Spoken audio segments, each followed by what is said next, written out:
नमस्कार दोस्तों, स्वागत है आपका मेरे इस YouTube चैनल पर। मैं विनीत आज फिर से आपके लिए एक और नई वीडियो लेकर आया हूं, जिसमें हम चैप्टर नंबर 3 की प्रश्नावली 3.1 करेंगे। और जो चैप्टर नंबर 3 है वो है दो चरों वाले रैखिक समीकरण। ठीक है, दो चरों वाले रैखिक समीकरण। अब आपको मैं इस प्रश्नावली करने से पहले दो तीन बातें बताता हूं, उसके बाद हम इन सवालों को करेंगे। देखिए दो चरों वाले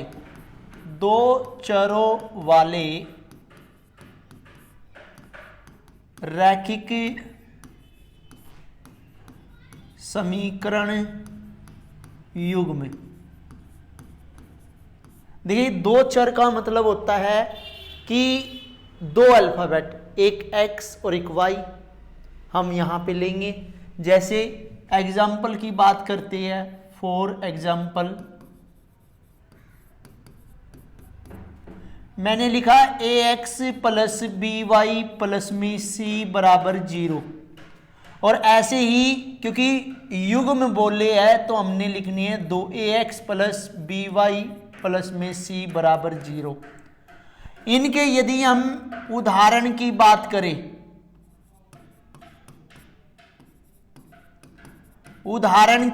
करें, तो यहां पे देखिए इसका a की वैल्यू हमने लिख दी 4x प्लस 3y प्लस में 4 बराबर 0। और इसमें लिख दी मैंने 5x प्लस में 2y माइनस के 3 इक्वल 0। देखिए ये हमने समीकरण 1 मानना है और ये हमने समीकरण 2 मानना है। अब यहाँ पर यदि हम ये देखने लग जाए, ये a की वैल्यू होती है, ये b की वैल्यू और ये c की वैल्यू। इसी तरह एग्जाम्पल नंबर 2 में ये a की वैल्यू, ये b की वैल्यू और ये c की वैल्यू। लेकिन मैं आपसे पूछने लग जाऊं कि a का मान क्या है, a की वैल्यू क्या है, तो आप यहाँ पे देखोगे यहाँ पे 4 है और यहाँ पे कितना है, 5 है। तो आप यहाँ पे कौन सा जवाब दोगे? तो यहाँ पे आप कोई आंसर देने में समर्थ नहीं हो। तो यहाँ पे क्या करना आपने, हमें करना है कि जो समीकरण नंबर 1 है उसको हम लिखेंगे a1x plus b1y plus c1 equal 0। और ऐसे ही a2x प्लस b2y प्लस में c2 इक्वल 0। कहने का मतलब है जो समीकरण नंबर हमारा 1 है इसमें हम a1 b1 c1 लेंगे, और जो हमारा समीकरण 2 है उसमें हम a2 b2 और c2 लेंगे।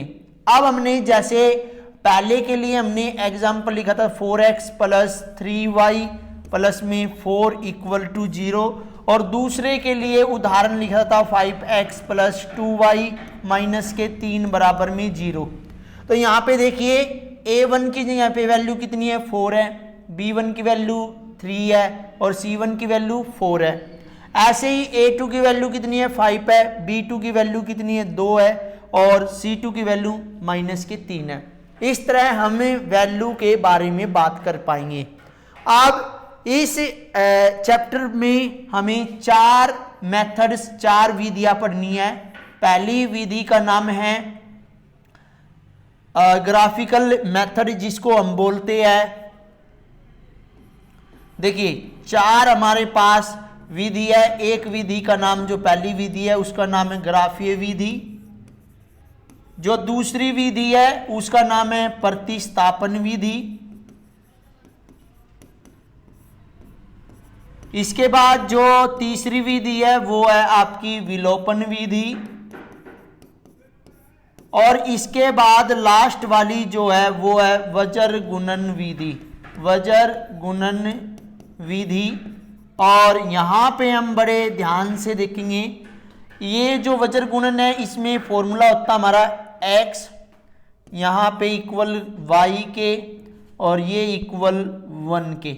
अब x होगा BC यानी कि 1 2 BC और BC, ये 2 1 माइनस करेंगे, यानी b1 into c2 minus b2 into c1। कहने का मतलब है b1 की गुणा c2 से होगी, माइनस करेंगे b2 को c1 से गुणा करने पर। अब यहाँ पे देखिए CA माइनस CA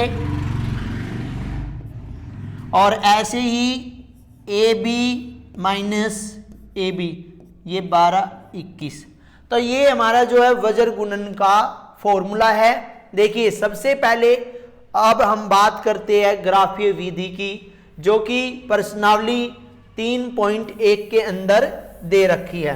देखिए प्रश्न नंबर 1 क्या कह रहा है?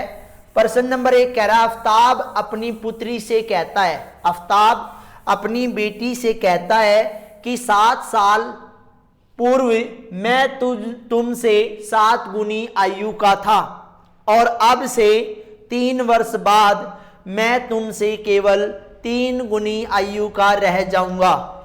मतलब कितनी मनोरंजक बात है, कितनी एंटरटेनमेंट वाली बात है।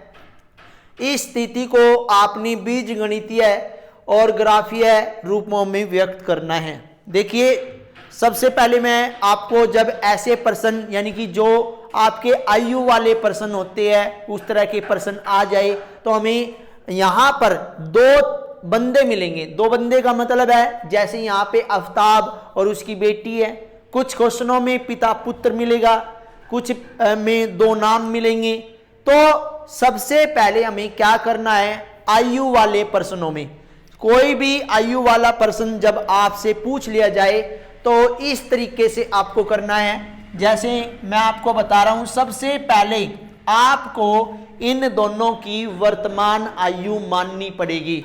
तो यहाँ पे आफ्ताब और उसकी पुत्री है, तो यहाँ पे लिखना है माना आफ्ताब, माना आफ्ताब।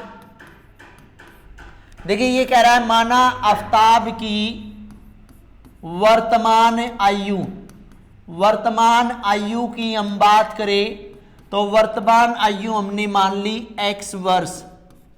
अब वो ये कह रहा है कि पुत्री, तो माना आफ्ताब की पुत्री की वर्तमान आयु। अब यहां पे 2 चर वाले हैं, एक होता है अचर और एक होता है चर। यहाँ पे 2 चरों वाले रैखिक समीकरण है, तो हम यहाँ पे 2 चर लेके चलेंगे x और y। अब वो क्या कह रहा है, वो कह रहा है कि 7 वर्ष पूर्व, देखिए 7 वर्ष पूर्व, सबसे पहले हम 7 वर्ष पूर्व की बात करते हैं। तो यहां पे प्रश्नानुसार चलेंगे। 7 वर्ष पूर्व, ये आफ्ताब है, ये उसकी बेटी है। 7 वर्ष पूर्व मतलब 7 साल पहले, तो आफ्ताब कितना होगा, जो आज की वर्तमान आयु है उसमें से हम 7 माइनस कर देंगे। ऐसे ही उसकी बेटी जो है 7 साल पहले, जो आज उसकी बेटी की वर्तमान आयु है उसमें से हम 7 माइनस कर देंगे। अब प्रश्न के अनुसार क्या कह रहा है वो कि 7 वर्ष पूर्व मैं तुमसे, कौन, आफ्ताब 7 गुनी अपनी बेटी से कितनी गुनी आयु का था, 7 गुनी आयु का था। तो क्या है x माइनस 7 बराबर 7y माइनस में 7 गुना 7 49। अब हमें क्या करना है, अल्फाबेट वाले एक तरफ करने हैं, नंबर वाले एक तरफ करने हैं। तो यहाँ पे देखिए x माइनस 7y, ये प्लस का है तो ये माइनस का हो जाएगा, माइनस 49, और ये माइनस का है तो प्लस का हो जाएगा। अब इसको सॉल्व करेंगे, माइनस के 49 प्लस में 7, तो माइनस प्लस में माइनस होगा, तो 49 में से 7 गए 42, और साइन बड़े नंबर का लगेगा। ये हमारा बन गया समीकरण नंबर 1। अब हमें दोबारा से बात करेंगे, दोबारा क्या बात करनी है, वो कह रहा है 3 वर्ष बाद, क्या कह रहा है 3 वर्ष बाद, 3 वर्ष बाद यदि हम आफ्ताब को देखें और उसकी बेटी को देखें, क्योंकि वर्तमान से यानी कि अभी की एज से, आज की एज से हम ये देखेंगे 3 साल बाद वो कितने हो जाएंगे, तो 3 प्लस में हो जाएगा। देखिए पहले तो माइनस और बाद में तो प्लस, तो वो कह रहा है x प्लस 3 बराबर y प्लस 3 कितनी गुनी, मैं तुमसे केवल 3 गुनी, मैं तुमसे कितनी गुनी आयु का रह जाऊंगा, 3 गुनी आयु का रह जाऊंगा। तो अब इसको सोल्व करेंगे, ये हो गया 3y प्लस में 3 तिया 9। अब अल्फाबेट वाले एक तरफ लेंगे, जो ये y वाला है इस तरफ गया माइनस का 9 और ये प्लस का है तो माइनस का। तो कहने का मतलब हमारे पास समीकरण हो गया x माइनस 3y बराबर में 6, ये हमारे पास हो गया समीकरण नंबर 2। अब इसको हमें पहले बीजगणितीय रूप में लिखना है, बीजगणितीय रूप में हमने इसको सोल्व किया, अब ग्राफीय विधि के रूप में इसको सोल्व करना है। देखिए सबसे पहले हमें क्या करना है कि यहां पे लिखेंगे समीकरण 1 से, और ये हमारा है समीकरण 2 से। देखिए समीकरण 1 और 2 की बात करेंगे तो समीकरण 1 क्या हमारा x माइनस 7y बराबर में माइनस के 42। यदि हमें यहाँ पे वैल्यू निकालनी है तो माइनस 42, ये माइनस का 7 है तो प्लस का 7y, ये हमारा एक मेन जैसे रूट इक्वेशन होगी, जैसे हम बोलते हैं ना। अब ऐसे ही समीकरण नंबर 2 x माइनस 3y बराबर 6 और x बराबर 6 प्लस में 3y, और हम इसको रूट वर्ड बोल लेंगे, रूट इक्वेशन बोल लेंगे। अब हमें क्या करना है, यहां पे दोनों हालात में y की वैल्यू पुट करनी है, तभी हमारे पास x की वैल्यू आएगी। अब हम ऐसी वैल्यू डालेंगे इसके अंदर कि हमारा प्रॉपर आंसर आ जाए, पॉइंटों में आंसर ना आए। तो मैं देखिए यहां पे x बराबर x तो हमें निकालना है, तो यहां पे हम y की वैल्यू पुट कर रहे हैं, तो y बराबर यहां पे मैं रख रहा हूं 5। अब y की वैल्यू 5 रखने पर हमें क्या मिलेगा, x बराबर माइनस 42 प्लस में 7 गुणा में 5, तो माइनस के 42 प्लस में 35। देखिए माइनस प्लस में माइनस होगा, माइनस प्लस में माइनस होगा, और 42 में से 35 गए 7, साइन बड़े नंबर का लगेगा तो माइनस के 7 आया।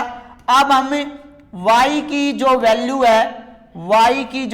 है अब हम 6 लेंगे, तो यहां पे देखिए y की वैल्यू 6 लेने पर हमें क्या मिलेगा, x बराबर माइनस 42 प्लस में 7 गुणा में 6, तो ये आ गया माइनस के 42 प्लस में 7 6 42, तो हमारा जो आंसर होगा वो कितना आ जाएगा, 0 आ जाएगा। इसी तरह हम एक वैल्यू और ले लेते हैं, तो y की वैल्यू मैं ले रहा हूं 7, और 7 लेने पर मेरे को क्या मिलेगा, x बराबर माइनस के 42 प्लस में 7, और y की वैल्यू वो रूट इक्वेशन में रखनी है, y की वैल्यू यहाँ पे कितनी आ जाएगी 7, और x बराबर माइनस 42 प्लस में 49, तो हमारे पास आंसर आ गया प्लस के 7। अब हमने एक टेबल ड्रॉ कर लेनी है, और इस टेबल में आपने जितनी भी वैल्यू निकाली, मैंने निकाल लिया 3 वैल्यू, तो 3 टेबल, एक हो गया x और एक हो गया y। देखिए y बराबर 5 रखा तो हमारा आंसर आया माइनस के 7। अब मैंने y बराबर 6 रखा तो आंसर हमारा आया 0, और y बराबर हमने रखा 7 तो हमारा आंसर आया 7। अब इसी तरह हमने क्या करना है, इसी तरह हमने इसमें भी वैल्यू पुट करनी है। जैसे यहाँ पे देखिए मैं इसमें वैल्यू पुट कर रहा हूँ y की वैल्यू, देखिए मैं थोड़ा सा ऐसी वैल्यू रखना चाह रहा हूँ जिससे कि हमारा कोई पॉइंटों में आंसर आए, तो मैं यहाँ पे रख रहा हूँ माइनस के 2। देखिए माइनस के 2 रखने से ये हो जाएगा माइनस के 6, और 6 में से 6 चली जाएगा 0। तो अब हम क्या करेंगे, यहाँ पे y बराबर मैंने वैल्यू नहीं लिखी, तो मैं यहाँ पे वैल्यू लिख रहा हूँ 2। तो यहाँ पे देखिए आंसर कितना आएगा, जब मैंने वैल्यू 2 रखी तो 6 प्लस में 3 माइनस के 2, यह आ गया 6 माइनस 6, तो आंसर आ गया हमारा 0। ऐसे ही हम y की वैल्यू फिर से रखेंगे, अब मैं y की वैल्यू रख रहा हूं -3, क्योंकि ये -9 हो जाएगा और वैल्यू आएगी पॉजिटिव वैल्यू सी ही आएगी। तो x = 6 + 3 और y की वैल्यू -3, तो 6 - 9 आंसर आ गया हमारा -3। हमारा कितना आंसर आ गया -3। और मैं एक और वैल्यू रख रहा हूं और एक वैल्यू मैं यहां पे रख रहा हूं 0। 0 क्यों रख रहा हूं, ये 0 हो जाएगा तो ये वैल्यू आ जाएगी 6। तो यहां पे मैं y की वैल्यू कितनी रख रहा हूं, तो यहां पे x = 6 + में 3 और वैल्यू 0, तो यहां पे 6 3 0 0 हो जाएगा। तो हमारा आंसर कितना आ जाएगा 6 आंसर आ जाएगा। अब हम 3 वैल्यू के लिए ड्रॉ करेंगे। ये x है, ये y है। देखिए y बराबर मैंने -3 रखा, तो x की वैल्यू सबसे पहले मैंने क्या रखा भाई, वैल्यू रखी मैंने -2, आंसर हमारा आया 0। और ऐसे ही मैंने y की वैल्यू रखी -3 और आंसर आया हमारा -3 और y की वैल्यू रखी 0 तो आंसर आ रहा 6। इस तरह आपको ये बीज गणितीय रूप लिख करके ग्राफीय विधि को हल करना है। अब ये वैल्यू हम नेक्स्ट पेज पे उतार रही है। नेक्स्ट पेज पे हमने पहले से ही उतार रखी है। देखिए यहाँ पे हमारी x की y की 5 6 7, देखिए 5 6 7 और हमारी आई -707, तो यहाँ पे देखिए -707 है। अब दूसरी टेबल मैच करेंगे, 0 -3 6 है, तो x की वैल्यू 0 -3 6 है और y की वैल्यू -2 -3 और 0 है। देखिए इसी तरह वैल्यू है हमारी, तो हमने ये वैल्यू पहले से ही आपको उतार के दे दी। ये हमने समीकरण 1 और समीकरण 2 की हेल्प से। अब ये ग्राफ जो है हमने पहले से ही प्लॉट किया हुआ है। क्यों किया हुआ है, क्योंकि जब हम ग्राफ प्लॉट करते हैं तो जो है ये जो लाइनें हैं ये सीधी प्लॉट नहीं हो पाती है, तो इसलिए हमने पहले ही इसको ग्राफ बना रखा। अब देखिए यहाँ पे टेबल दिख रही है आपको, ये वाली कौन सी टेबल दिखाई दे रही है, ये वाली टेबल दिखाई दे रही है। सबसे पहले इस टेबल की बात करते हैं और इस टेबल में हमें अपना पेन ले लेंगे, यहाँ पे रेड ले लो या येलो ले लो, येलो ही ले लेते हैं, ठीक है। तो यहां पे कह रहा है x की वैल्यू -7। देखिए x की वैल्यू जो है -7 है, हमने x तो -3 लिया है। हम कोई भी दो वैल्यू ले लेते हैं, दो वैल्यू मैंने कौन सी ली है, यहां पे देखिए x की वैल्यू 0 तो y की वैल्यू 6। देखिए एक वैल्यू हमारी ये आ गई है भाई, ठीक है।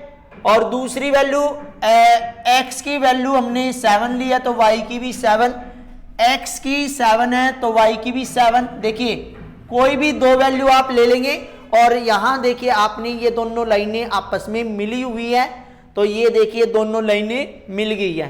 तो हमने कैसे लिया, x की वैल्यू 0 तो y की वैल्यू 6 आई, यहां पे पॉइंट बना। और ऐसे ही y की वैल्यू हमने 7, x की वैल्यू 7 तो y की वैल्यू भी 7। ये हमारी कौन सी इक्वेशन है, इक्वेशन नंबर 1 है, यानी कि समीकरण नंबर 1 है। ये क्या है, समीकरण नंबर 1 है। अब हम चलते हैं दूसरी टेबल की तरफ। अब यहाँ पे आपको ये दो टेबल लिए हमने, अब यहाँ पे कौन सी ले रहे, x की वैल्यू 0 तो y की वैल्यू -2। देखिए एक वैल्यू इन्होंने ये ली है और x की वैल्यू -3 और y की वैल्यू -3, तो इसने दूसरी वैल्यू ये ली है। अब ये वाली लाइन आप देख रहे होंगे बड़े ध्यान से, जो है मैं इनको कहते हो तो डार्क करके दिखा देता हूँ, डार्क कर रहा हूँ थोड़ा सा। ये देखिए ये जो जा रही है आपकी रेखा, ये आपकी इन दोनों पॉइंटों से होती हुई जा रही है हमने, और ये वाली भी लाइन जो है इन्हीं दो बिंदुओं से होती हुई जा रही है। देखिए लाइन खींचते वक्त थोड़ी सी मिस्टेक हो जाती है, इसलिए हमने पहले से ही ग्राफ प्लॉट किया है। अब आप ध्यान से देख रहे होंगे हमने इसमें ये दो वैल्यू ली है। ग्राफ बनाते समय एक बात का ध्यान रखना है, आपने ग्राफ कितना बड़ा बनाना है, तो हमें यहाँ पे हाईएस्ट वैल्यू देखनी है। हाईएस्ट वैल्यू कितनी है, 7 है, तो यहाँ पे हाईएस्ट वैल्यू 7 वाला ग्राफ बनाना है।